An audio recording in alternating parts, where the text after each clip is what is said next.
ఆదిత్య నిజంగా చాలా అద్భుతంగా ఆడింది. Is the man of the match. He turn the game. బ్రహ్మాండమైన సిక్సర్లు కొట్టి ఆదిత్య గేమ్ ను ఫామ్ లకు తెచ్చిండు. ఇవాళ టీం గెలిచిందంటే ఆదిత్య యొక్క అద్భుతమైన కృషి అని చెప్పి మనం చెప్పక తప్పదు. తప్పకుండా ఆదిత్య రాబోయే రోజుల్లో రంజీలో ఆడాలి. అవసరమైతే తప్పకుండా ఇండియాకు కూడా ఆడేంత గొప్ప నాయకత్వం వహించే లక్షణాలు కనబడతా ఉన్నాయి. తెలంగాణ అమరవీరుల గురించి ఎవరన్నా ఆలోచిస్తారంటే అది ఒక్క బీఆర్ఎస్ పార్టీ మాత్రమే అమరుల గురించి ఆలోచిస్తుంది. తెలంగాణ అమరులకు ప్రతి ఒక్కరికి వారి కుటుంబంలో ప్రభుత్వ ఉద్యోగం ఇచ్చి ప్రతి కుటుంబానికి 10 లక్షల రూపాయలు ఇచ్చి అమరులను గౌరవించింది. అమరులను ప్రతి సంవత్సరం స్మరించినటువంటి పార్టీ బీఆర్ఎస్ పార్టీ. ఇవాళ అమరుల త్యాగ ఫలితం, విద్యార్థుల పోరాట ఫలితం, కేసీఆర్ గారి కృషి ఫలితం ఇవాళ మనం తెలంగాణ రాష్ట్రంలో ఉన్నాం. ఇవాళ తెలంగాణ అన్ని రంగాల్లో నంబర్ 1 నిలిపిండు కేసీఆర్. తెలంగాణ జిఎస్డిపిలో నంబర్ 1, పర్ క్యాపిటల్ ఇన్కమ్ లో నంబర్ 1, పవర్ కన్జంప్షన్ లో నంబర్ 1, ఇవాళ ఐటీలో number 1. Telangana is number 1 in many fields. అయితే 10 ఏళ్లలో కేసీఆర్ గారు తెలంగాణను అద్భుతంగా నంబర్ 1 లో నిలిపితే రేవంత్ రెడ్డి గారు సంవత్సర పాలనలో తెలంగాణను 10 ఏళ్ళు వెనుకకు తీసుకుపోయింది. 10 ఏళ్ళు వెనుకకు తీసుకుపోయింది. అన్ని తుగ్లక్ పనులే.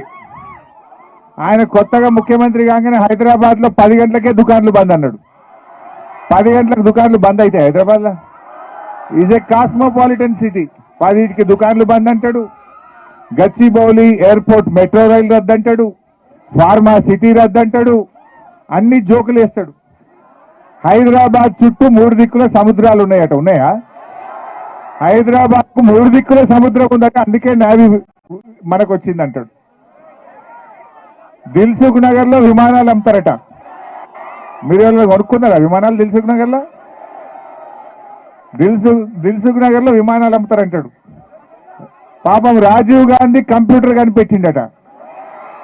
అసలు కంప్యూటర్ కనిపెట్టినోడు ఏం కావాలిగా? సో ఈ రకంగా ఎవరన్నా మన ముఖ్యమంత్రి మాటలు టీవీలో ఎగ్జామ్ గిట్ట రాశారు, ఆయన తాగమైపోతారు.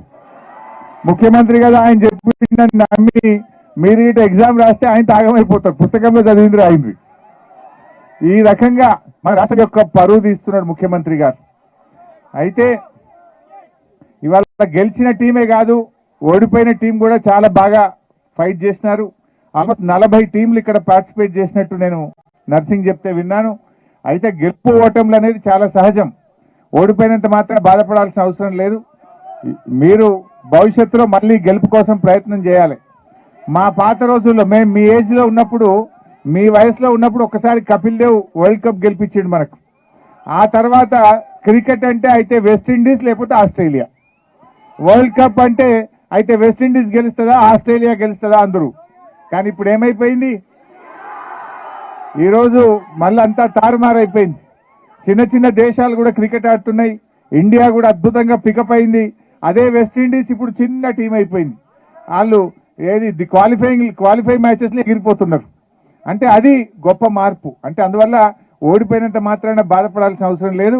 తప్పకుండా ఇంకా గట్టిగా కృషి చేయండి. భవిష్యత్తులో మళ్ళీ గెలుపు కోసం ప్రయత్నం చేయండి.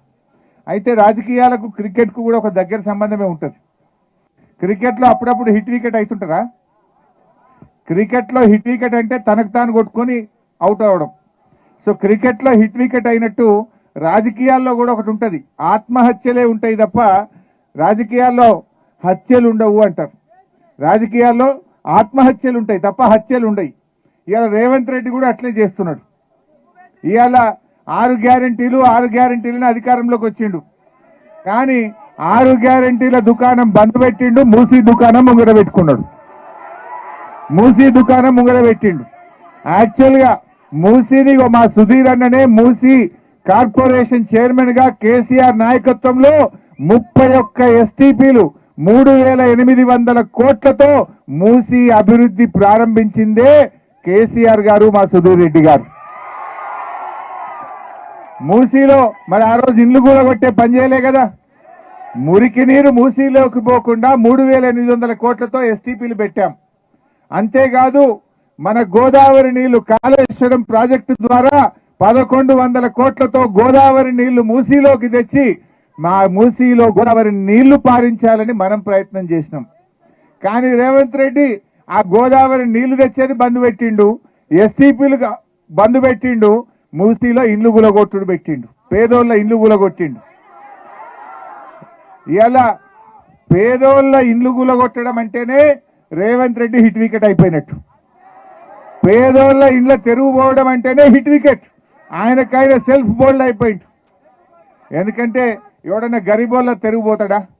నువ్వు మూసి శుద్ధి చేయాలంటే గోదావరి నీళ్లు తీసుకురా, నువ్వు గోదావరి నీళ్లుదే.